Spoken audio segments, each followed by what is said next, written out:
creations. And he also discusses with Joan Bakewell the quite amazing appeal which this programme has for adults. Late night lineup about 11:25 after the news.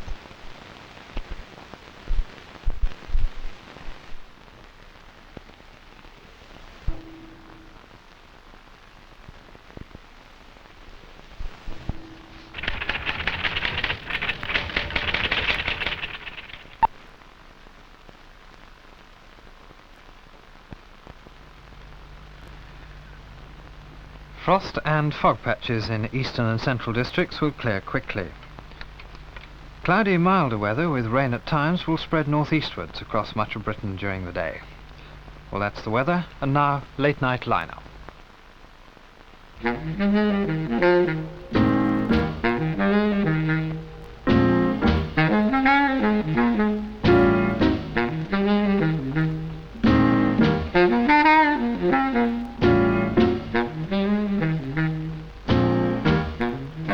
Those are some of the 100,000 entries for the Magic Roundabout competition, which ended early in December, and the results were announced in Junior Points of View last week.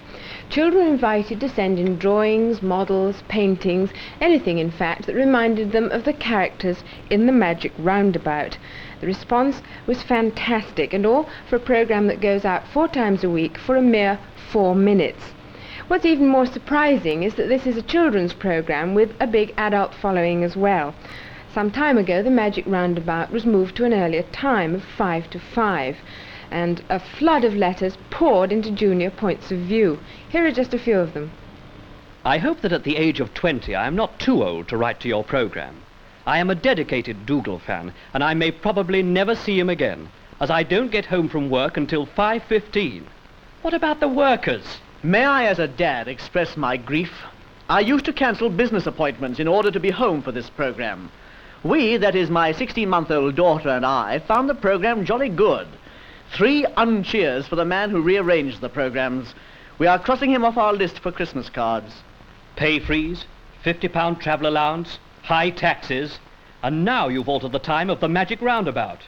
What else are we children over 30 going to be deprived of? What about the millions of older children who only finish work at around 5 o'clock and rush home from their offices and factories? This programme is just as popular with adults, most of whom don't get home until 5:30. Yours, in anticipation, 26 office clerks. We beg you to reconsider and return the Magic Roundabout to its original time. Yours faithfully, 100 Angry Draftsmen. Average age, 23. The BBC responded, and the programme is now back to its former time of 5:45. But what about those who don't get home until after that time? For those of you who haven't any idea what I've been talking about and wondering what all the fuss is about, here is a recent episode of The Magic Roundabout.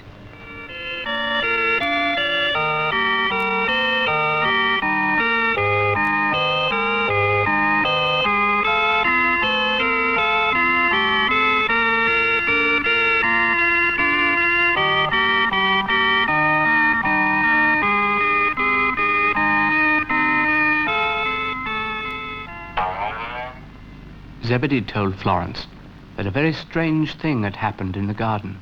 A large hole had appeared out of nowhere, and Dougal kept falling in. "Poor Dougal," said Florence. "Well, better do something about it, hadn't you?" said Zebedee, briskly. Yes," said Florence, thoughtfully. So Florence told the others about the problem, and they agreed that something must be done. So they went to view the problem. And one of them viewed the problem very closely. "We need a bridge," he said. "A bridge is what we need." "A bridge, of course," said Florence. "A bridge, of course." So they started to build a bridge.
We're building a bridge, they said. A bridge, a bridge, a bridge. We're building a bridge. A bridge, said Florence. About time, said Dougal. Why, they said. Because holes are dangerous, said Dougal. Why, they said. Dogs can fall in, said Dougal. And they laughed. So Dougal decided to try the bridge out, to see if it was safe for dogs. Now let's let's have a little look at this.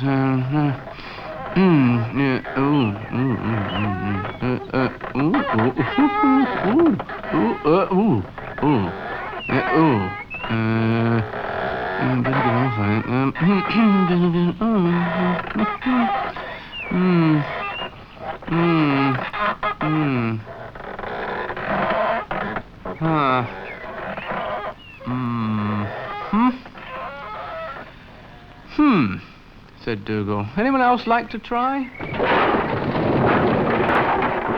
I might have been on that, said Dougal. I might have done myself an injury. Call that a bridge? Huh. Huh. Everyone all right? Said Zebedee.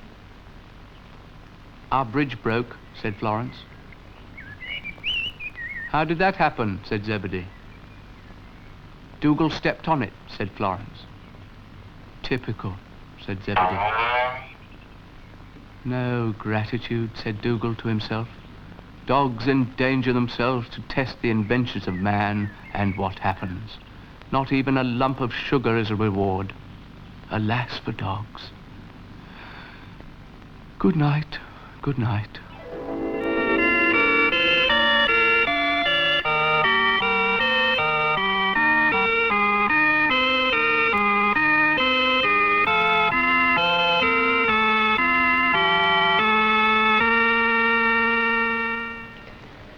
Although the English commentary is written and spoken by Eric Thompson, it's adapted from the original French programme. The man who created the story and the characters of the Magic Roundabout is Serge Danot, who's here now with his associate Jean Billard. Can I ask you how popular this programme is in France? Certainly, it has been a tremendous success. About 2 years, I'm sorry, I'm speaking very bad English, but 2 years ago it was best success in France for children program, I mean. And we made 250 different 5 minutes. Was it immediately successful? I mean, how long did it run before it gathered strength? Est-ce que ça a démarré tout de suite, le succès? Oui, tout de suite, tout de suite, tout de suite, tout de suite. All of a sudden, within a couple of weeks, very quickly. With which age groups now is it most Quel âge, popular? quel groupe d'âge à peu près? Oh mon Dieu, de 7 à 77 From ans. 7 to 77. Did you deliberately create it to appeal to adults? Est-ce que tu as créé ça pour les adultes ou au contraire Eh bien, j'ai voulu faire un programme pour les enfants et un programme qui n'ennuyait pas les parents, tout simplement. He wanted to make a program for children, but at the same time for grown-ups too. But did its popularity with adults, it's tremendously popular with adults over Yes. here, did that surprise you? Yes, it is. Yes, we've been very surprised anyway in France and in all the countries where the program is telecast now. It's the same thing. It's In very which other curious. countries is it shown? Oh, it's in Germany, in Portugal, in Canada, in Belgium, Switzerland. Well, it's Spain, Italy, and now we're going to go to the United States. Now, does this mean you'll Americanize it? Will it change its Est-ce que c'est américain character? comme enfin, est-ce qu'on va devoir changer pour les Américains? Certaines choses seront peut-être un petit peu changées, mais on veut tout de même garder notre esprit qui est très européen. We want to have our French and European spirit, but only to change some of the episodes, not everything, but you know, something on them. Now, in each country has its own names for the characters, That's doesn't right. it? Yes. Now, the French name, what are the French names? Alors les noms français. Pollux Pollux for Dougal. pour Dougal, Margot For Florence. Zébulon For Zebedee. pour Zébédée, le père Pivoine For Mr. Rusty. Et je crois que ce sont les seuls que les téléspectateurs ont vus. And Ambroise Ambroise, c'est for l'escargot. Brian. For Brian. Yes. Now, the character of the names, as we see it on English television, is so appropriate to the characters. In each country, do you decide what the name should be? No, we didn't. We prefer to. Well, we do that with the television, but we prefer to do that together, which was surprising. Can I tell you something about the French reaction about the De Gaulle name? Je racontais l'histoire, tu sais, de De Gaulle. We all thought that when you spoke of De Gaulle, we were very afraid about our ministry, our foreign ministry. And we thought it was Mr. de Gaulle, the president, you know, and yes, and, we were afraid about that, but it's all right. It's rather a double joke, isn't it? Because in fact, Dougal in French is an English-speaking character. Oui, il dit qu'en fait, Pollux parle anglais dans l'émission. C'était exactement ça, et on pense que la revanche des Anglais est très bonne d'avoir repris le nom de Dougal. It's quite a revenge for English people because our Pollux is speaking English and you took our president. Dougal, Pollux, then, is an Englishman in France. Oui. Certainly, yes, he is. Absolutely. And is this part of a sort of English affection for the English in France? I mean, is this a sort of typical character, the Englishman that's at home in France? Well, est-ce que c'est vraiment l'anglais qu'on a voulu typer? Ah non, parce que il faut dire que l'accent anglais est un accent que les Français aiment beaucoup et qui est très sympathique. French people love very much the English accent, and it's more the accent. It's not really an Englishman what we wanted to push, but mostly the accent, you know. Et c'est ce qui a fait le succès d'ailleurs de Pollux. And we had a very big success because of this accent, you know. That's right. It was the first thing, and then the character, sure. He's a very English character. He's very, well, Scottish to us rather, dour and silent. Is he the same in the French version? Il dit que pour les Français, si tu veux, c'est pour les Anglais du moins, c'est comme un Écossais. Et il nous demande si nous, si tu veux, on a la même. Non, c'est pas, peut-être un petit peu écossais parce que il a peut-être un petit peu des choses écossaises, disons. He's not really Scotch for us. La musique, sa musique est très écossaise. Maybe. Mais autrement, pour nous, c'est un anglais très sympathique. For us, it's mostly an Englishman. He's mostly an Englishman. Well, we've got the models here. These are the actual models that you make the program with. How many copies of Florence do you work with when you're making them? Combien il y a de copies? Eh bien, Florence, il y en a deux. We have only two of Florence. Deux Dougal, two Dougals, deux Zebedee, et un seul pivoine. And only Mr. Rusty, only one Mr. Rusty. Un seul. Now, it must take a great deal of time to make this. How exactly do you animate it? Can you? Un film à 5 minutes. Le temps, c'est difficile à définir étant donné que c'est vu le nombre de personnes qui participent à l'émission. Mais ce qu'on peut dire, c'est qu'il faut 7500 images pour faire un film. We need 7,500 different photos for a 5-minute film, which means 7,500. 500 photographs. Photographs, yes, for 5 minutes. So that you take a photograph every several photographs per second. Oui, c'est ça. 25 per second. How long does it take you to make a 5-minute program? Vu notre production, nous mettons une journée. Now we can make, because we are very well organized, we can do it within one or two days, but working very hard. Yes. Very hard. Now, what differences are there between the English versions Quelle est la différence and entre the la version French? française et la version anglaise? Eh bien, je pense à mon avis qu'il n'y a aucune différence parce qu'elles s'adressent toutes les deux au même public. There is no difference because it's the same audience we have. Seulement en France, nous avons fait parler les But in personnages. France, the characters are speaking and they don't in the English version. Parce que les heures de programme ne sont pas les mêmes et ils ne s'adressent peut-être pas comme en Angleterre, elles sont adressées le soir aux enfants et un conteur qui est fait d'une façon merveilleuse par ce fameux And we comédien are anglais. very pleased to have this way of program, this way of doing the program. It's quite different because of the somebody speaking, you know, not the character.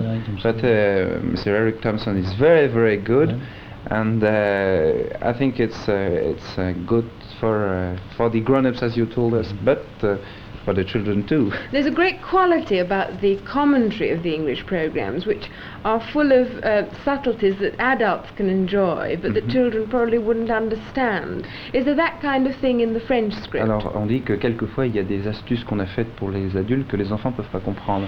Oui, bien sûr.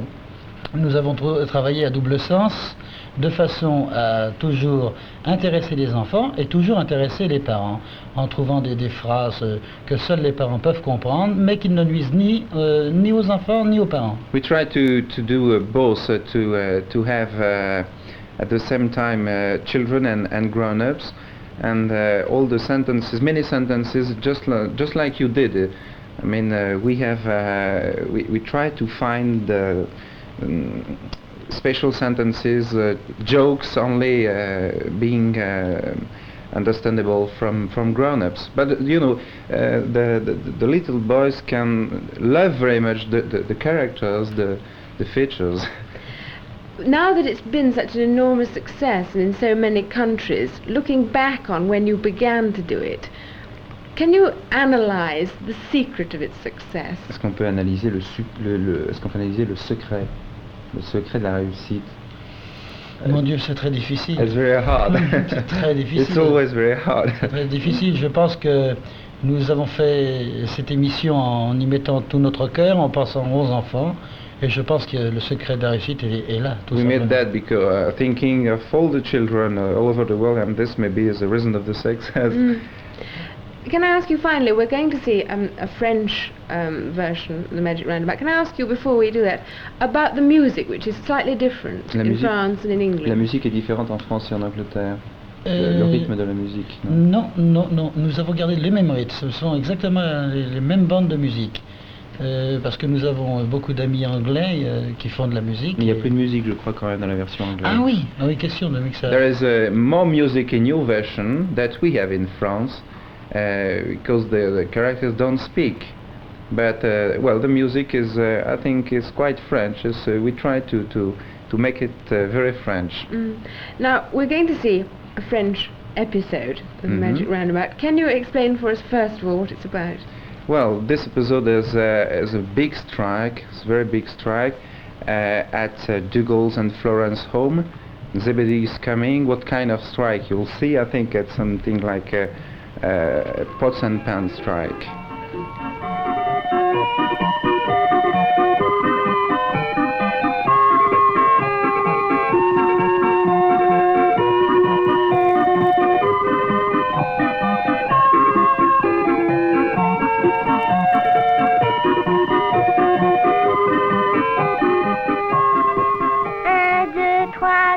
Avec toi. Oh, ça alors! Mais je suis chez Zébulon. Je n'ai pourtant pas vu Zébulon au manège. Zébulon, Zébulon. Zébulon, un petit tour à la façon des Zébulons, Tournicoton. Tu chantais 1, 2, 3. Aussi, pour changer un peu, je t'ai fait venir tout seul ici, Tournicotis. Tout s'est bien passé? Oh oui, je me suis sentie soulevée de terre et hop, j'étais chez toi. C'est bon, Tournicoton. Je te laisse avec tes amis, Tournicotis. Hello, petite Margot. Oh, je suis content de te voir. Je voulais te demander quelque chose. Est-ce que tu sais si les rêves se réalisent? Je crois que oui. Oh, magnifique. Il faut absolument que je te le raconte. Il va sûrement se réaliser. Peut-être. Raconte vite. Oui, je vais te revenir auparavant. Tu n'as pas soif? Non, merci. Oh, c'est dommage. Moi, j'ai. Je vais quand même me faire une petite tasse de thé. Viens, je te raconterai mon rêve en le faisant.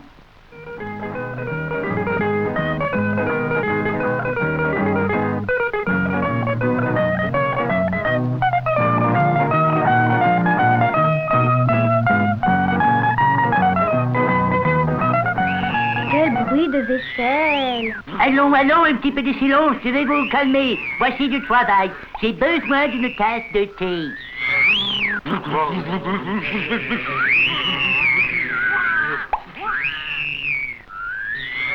Ta vaisselle n'est pas contente. Oh, mais c'est une véritable révolution. Pourquoi êtes-vous fâché? Nous voulons faire autre chose. Bouillir, brouillir. Ici, je ne fais que bouillir de l'eau pour le thé. Le thé, le thé, toujours le thé. Je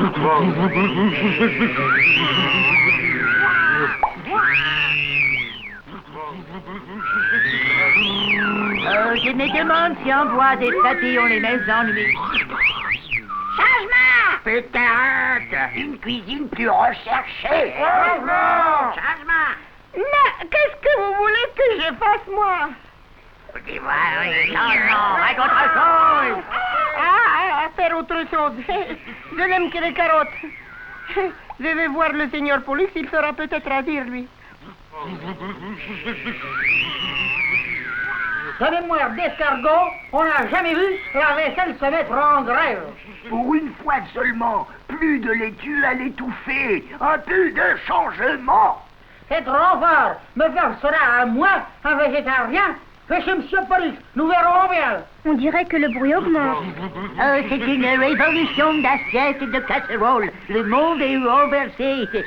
J'amène une fanfare de mécontents. Pollux, j'ai de la vaisselle à placer. Je ne peux pas supporter un tel spectacle. Toute cette invitation m'épuise, moi. Oh, oui, ça m'épuise. Prévenez-moi lorsque tout sera terminé. Eh bien, moi, je vais en faire autant. Rentre dans ma maison. Prévenez-moi quand même en cas d'attaque. Petite Margot, tu n'as pas un mouchoir? Oui, attends, le voilà. Oh, nous avons de la chance. Il est blond. Nous sommes sauvés. Petite Margot, tu vas agiter le mouchoir. Plus haut, plus fort. Encore, encore. Nous nous rendons, mais qu'allons-nous leur proposer? Nous allons essayer de gagner du temps, voir ce qu'ils veulent. Aimeriez-vous faire un gâteau? Oui. Est-ce que tu saurais le faire? Oh là là, je ne sais pas, mais je veux bien essayer pour vous aider tous les trois. Si seulement Zébulon venait m'aider. Mais je suis là, voyons, tournicoton. Sucre, œufs, lait, farine, levure, vanille, fruits confits, tournicotis. Le four est chaud, ceux-là sont bons, tournicoton, le gâteau est fini, tournicotis. Souhait réalisé, révolution terminée. Tu peux sortir, Ambroise, nous avons gagné. Je sors lorsque tout rentre dans l'ordre. Merci tout le monde. Il faut que je parte maintenant, la musique m'appelle. Oh, et mon rêve. Oh, j'ai retrouvé mon rêve de sucre. De beaucoup de sucre. Oh, voici, tournicotis, tu l'as bien mérité aujourd'hui. Bravo, Zébulon, tu es gentil. La vaisselle est rangée et le rêve de Pollux est réalisé. Tout cela grâce à toi.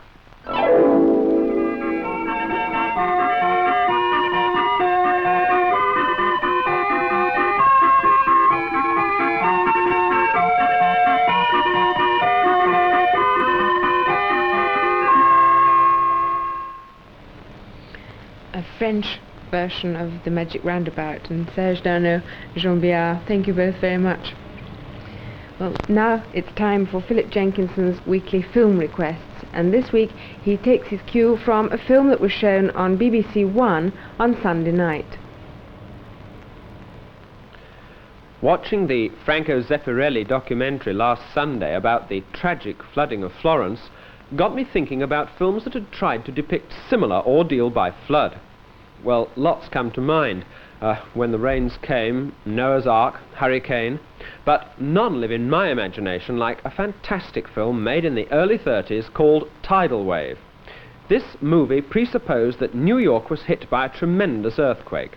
First, terrible shock waves strike the doomed city. Then, even more horrible, a 60-foot tidal wave sweeps in from the sea, smashing everything in its path. The original film was lost inexplicably only a few years after it was made. The negative was destroyed, and all that was left was some of the epic scenes. These were later worked into a low-budget remake in 1939. The later studio work certainly didn't begin to compare with the original trick footage, but it still made a pretty awesome 4 minutes worth. That storm in New York turning into an earthquake. Earthquake in New York? It's on the television. Come on. Let's take a look. Not KBQ, the network station. Oh. Men and women of America, something ghastly is happening. It's coming. It's here. An earthquake in New York. Oh, those millions of human beings down there in the heart of the city. Death is underfoot, in the air. It's indescribable. Nothing can stop it. Oh, why didn't we listen when they warned us? It's too late now. There's no escape. The Naval Observatory reports a tidal wave coming. If that's true, then there won't be a soul left alive. Ships at sea confirm the report of a tidal wave. The air is crackling with SOS tidal wave. SOS tidal wave. SOS tidal wave. The Empire State Building. It's crumbling.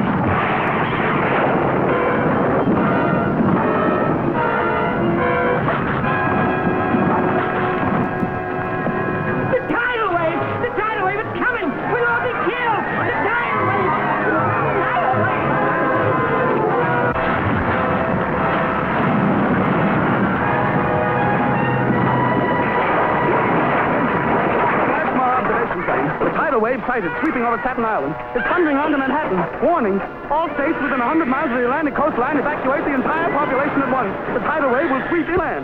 National Guard and American Legion commanders report to the nearest army post for emergency service. Tidal wave, run to your legs! Tidal wave!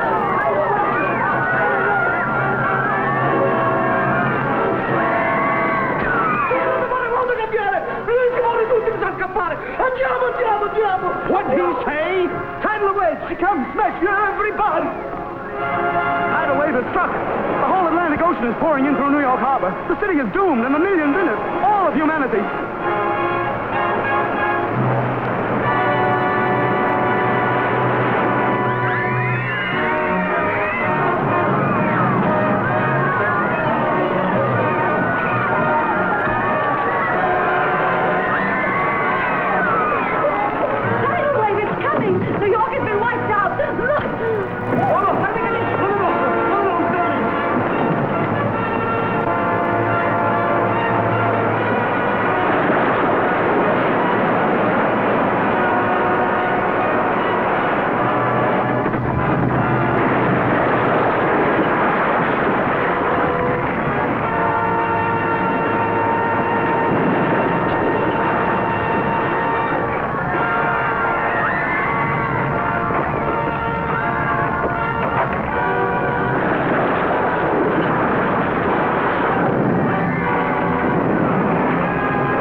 It's impossible to see anything past 14th Street yet.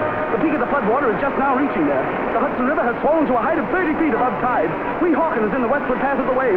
Attention, this may be the last warning we'll have time to give. The tidal wave is traveling rapidly. Its direction is south by west. And there goes what remains of the central depot. It's hard to watch that breaking up. It must have been crowded with people hoping to escape biting. But no train could outrace the mad speed of the tidal floodwaters.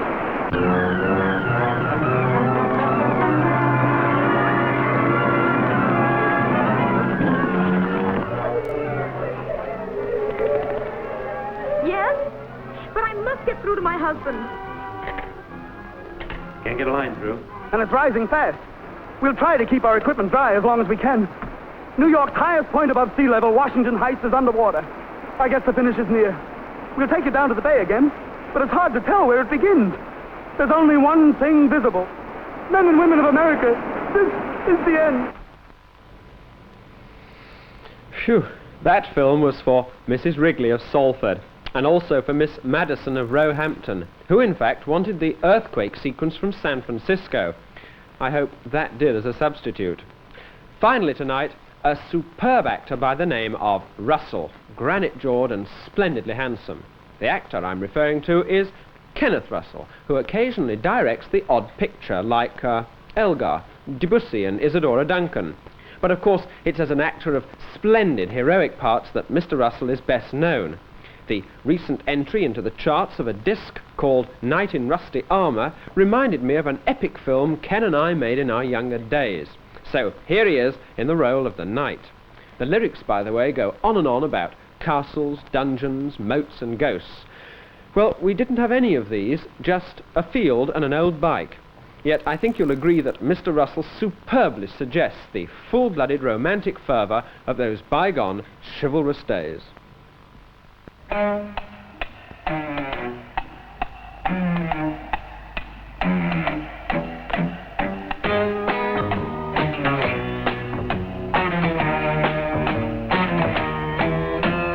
Long ago, in days of old, there lived a knight who wasn't quite as bold as a knight should be. He rode an old grey mare called Bess, searching for a damsel in distress, just to see if he could set her free.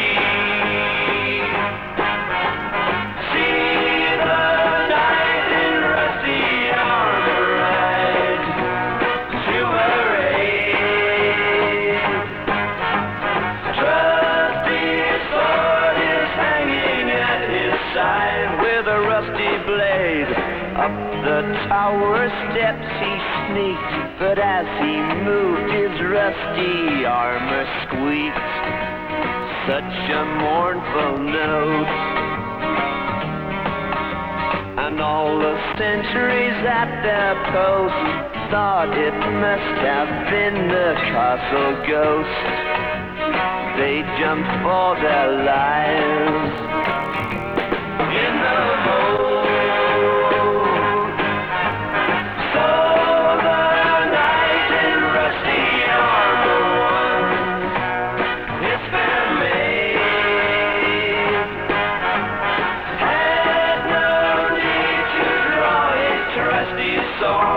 Rusty blade.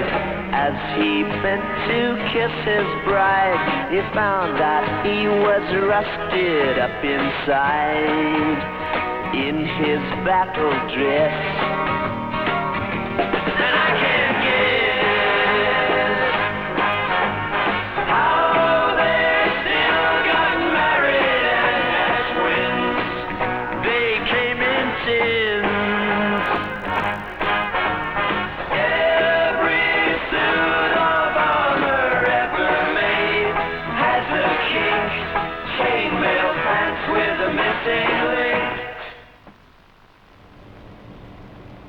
And that's all from Late Night Lineup tonight.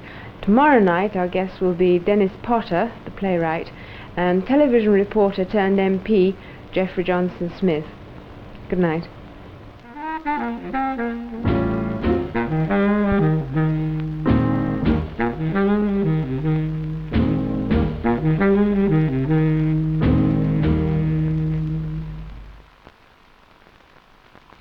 Oh, just 1 minute of Tuesday left, and then good morning to you.